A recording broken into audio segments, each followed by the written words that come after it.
Nous recevons 3 membres de l'association Stop OGM Pacifique. Nous avons le président Frédéric Guérin, bonjour. Bonjour. Gilles Andréi, qui est l'un des membres actifs de cette association. Bonjour.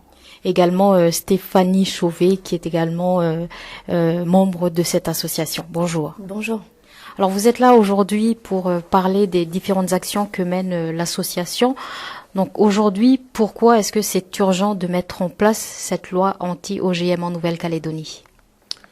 C'est urgent parce que y a tous les jours des conteneurs qui arrivent avec de la nourriture OGM dans les magasins et qui finissent dans les assiettes et tous les consommateurs dans le pays ont le droit de pouvoir choisir ou non de consommer des OGM. Et aujourd'hui, il y a aucune loi qui impose un étiquetage sur les produits qui en contiennent. Donc c'est urgent, voilà, il faut s'il y a des gens qui veulent pas donner d'OGM à leurs enfants ou même pour eux-mêmes, s'ils veulent pas en consommer, il faut qu'ils puissent avoir l'information. Et puis au niveau des semences, est-ce qu'il y a des OGM en culture ou est-ce qu'il y a eu des OGM en culture? On sait pas vraiment parce qu'hélas ceux qui le savent ne nous le disent pas, mais on a des grosses inquiétudes concernant le maïs et la papaye. Et voilà, les douanes, les frontières calédoniennes sont une passoire en semences OGM. Il y a rien qui empêche leur entrée. Donc nous on a peur, on parle toujours agriculture productiviste, rendement amélioré, du plus et ce serait pas surprenant que certains agriculteurs aient fait ou font encore des OGM, même si ceux qu'on a rencontrés ont été plutôt rassurants. Donc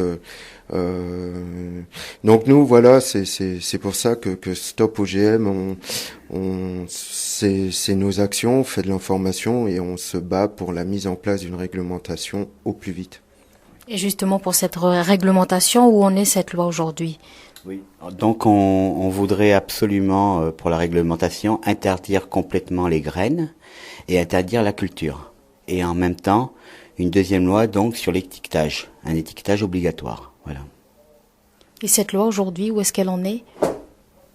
Donc c'est évidemment cette loi c'est aux politiques de la faire, mais il y a eu l'année dernière donc le comité consultatif de l'environnement qui a émis un vœu qui est basé sur ces principes qu'on vient de dire, c'est-à-dire interdiction de la culture des OGM, interdiction des OGM dans l'alimentation animale et étiquetage des produits.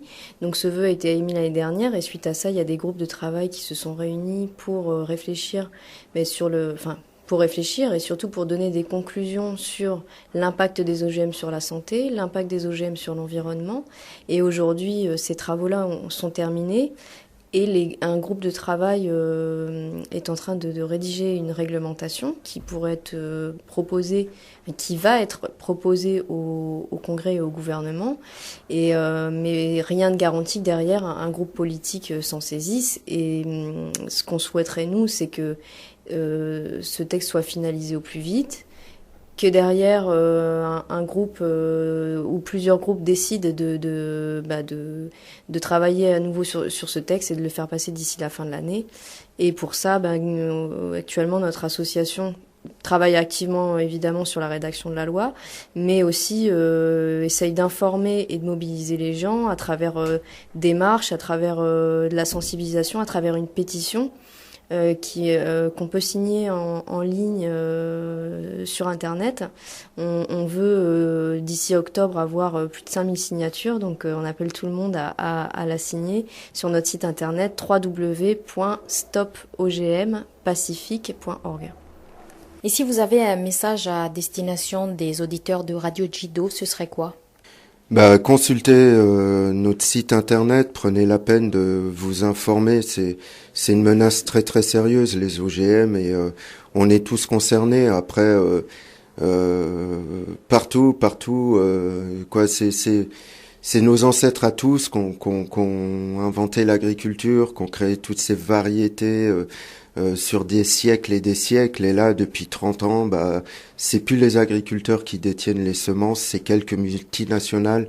Donc les OGM sont vraiment une préoccupation extrêmement grave. Et que les gens nous contactent, on organise aussi sur demande des projections. On a un reportage sur la situation dramatique des OGM à Hawaï et on se déplacera partout pour organiser une petite projection un soir suivi d'un débat. Donc surtout, n'hésitez pas à nous contacter, on ira.